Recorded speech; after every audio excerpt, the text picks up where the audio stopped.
Hi friends, வாங்க இன்னைக்கு ஆரோக்கியமான கதம்ப துவையல் எப்படி பண்ணுறதுன்னு பார்க்கலாம். இப்போ கருவேப்பிலை, மல்லித்தழை, புதினா இது மூணுத்தையும் நல்லா க்ளீன் பண்ணி நல்லா மண்ணெல்லாம் போக அலசி புழிஞ்சி எடுத்து வச்சுருக்கேன் ஒரு பிளேட்டில்.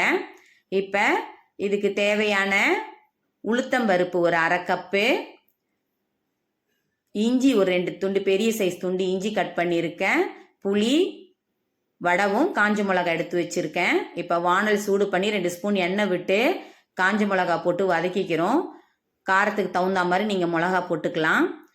மிளகா நல்லா செவந்துடுச்சு. இப்போ இதை எடுத்து வச்சுக்கிட்டு மிளகாயெல்லாம் எடுத்து வச்சுட்டு அதே எண்ணெயிலே இப்போ நம்ம வடவும் போட்டுக்கிறோம். வடவும் திட்டமாக போட்டுக்கணும், வாசனைக்காக தான் போடுறோம். நிறைய போட்டால் துவையல் கசப்பாக இருக்கும். வடவும் நல்லா பொரியணும். பொரிஞ்ச பிறகு எண்ணெயெல்லாம் வடிச்சிட்டு வடவத்தெல்லாம் எடுத்துட்டு அதே எண்ணெயிலே உளுந்து அரை கப்பு எடுத்து போட்டு நல்லா செவக்க மீடியம் ஃப்ளேமில் வச்சு உளுந்தை நல்லா செவக்க வதக்கணும். அது வதங்கிறதுக்குள்ளேயே எடுத்து வச்சிருக்க புளியும் சேர்த்து அதிலே வதக்கிட்டோம்னா புளி சாஃப்ட் ஆகிடும், மிக்சியில் அரைக்கக்குள்ளே ஈஸியாக இருக்கும். இப்போ அதையும் எடுத்துட்டு இஞ்சி போட்டு வதக்கிறோம்.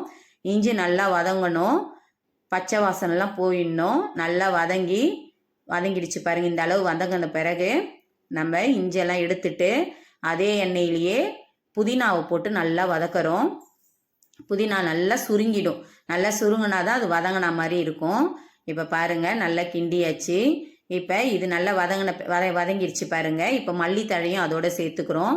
ரெண்டுத்தையும் ஒன்றா சேர்த்து வதங்கி அதுவும் அதே மாதிரி நல்லா வதங்கி எண்ணெயில் சுருங்கிடும். இப்போ வதங்கின பிறகு அதை எடுத்து வைத்து பாருங்கள், வதங்கிடுச்சு நல்லா. இப்போ இதை எடுத்துடலாம். மறுபடியும் கொஞ்சம் எண்ணெய் விட்டு கருவேப்பிலையை போட்டு நல்லா வதக்கிறோம். எல்லாமே மீடியம் ஃப்ளேம்லேயே வச்சு பண்ணுங்க. நல்லா கருவேப்பிலையும் அதே மாதிரி வதக்கிடுறோம். நம்ம வதக்கி முடிச்சுட்டு பொரியும் நல்லா. கருவேப்பிலை பார்த்து செய்யணும், கையில் வெடிக்கும். கருவேப்பிலை எண்ணெயில் போட்டு வறுக்கக்குள்ளே நல்லா வதக்கிடணும். போதும், இந்த அளவு வதங்கினா போதும் கருவேப்பிலை. இப்போ இதையும் எடுத்துக்கலாம். நம்ம எடுத்து ஒரு பிளேட்டில் எடுத்து எல்லாத்தையும் வச்சு ஆற வச்சிடணும். சூடாக போட்டு மிக்சியில் அடிக்கக்கூடாது.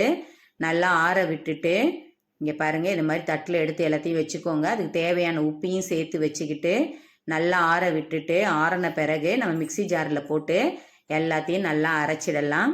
அரைச்சி முடிச்சுட்டு வானலை மறுபடியும் சூடு பண்ணி கொஞ்சம் எண்ணெய் அதிகமாக தான் இதுக்கு போடணும். நல்லா வதங்கணும் துவையல். கடுகு போட்டு தாளிச்சிட்டோம். கடுகு நல்லா பொரிஞ்சதுக்கப்புறம் கொஞ்சம் கொஞ்சமாக எடுத்து கையில் எண்ணெய் அடிக்கும். கொஞ்சம் கொஞ்சமாக எடுத்து துவையில் அதில் சேர்க்குறோம். நம்ம துவையில் சேர்த்து நல்லா மிக்ஸ் பண்ணணும். பாருங்கள், எண்ணெய் ஃபுல்லாக அது நல்லா அப்சர்வ் ஆகி நல்லா துவையில் வதங்கின பிறகு திரும்ப அந்த எண்ணெயெல்லாம் அது வெளியில் விடும்.